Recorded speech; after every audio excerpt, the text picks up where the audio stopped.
सुबह और शाम। हो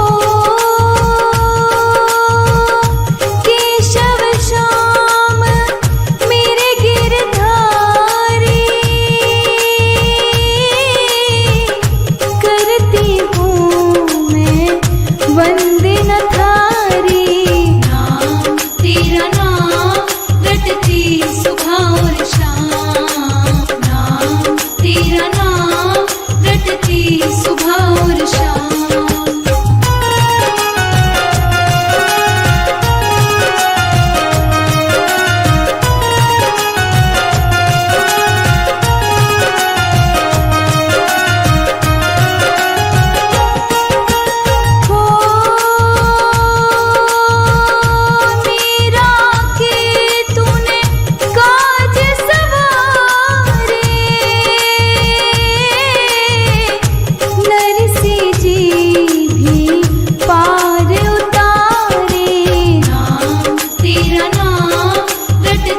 सुबह और शाम, नाम तेरा नाम रटती सुबह और शाम।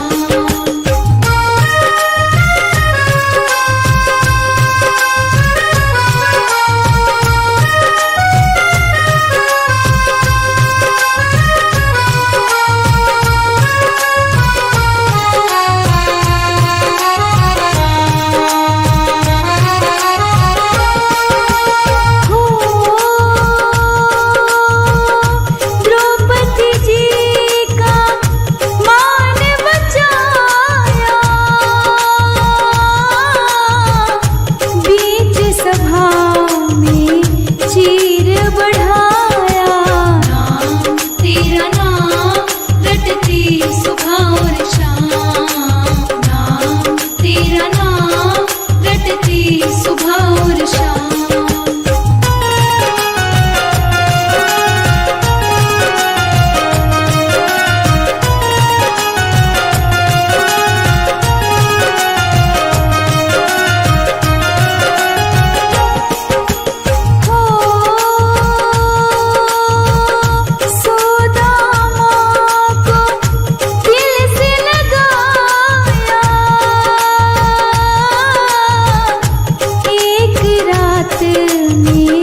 महल बनाया, नाम तेरा नाम रटती सुबह और शाम, नाम तेरा नाम रटती सुबह और शाम।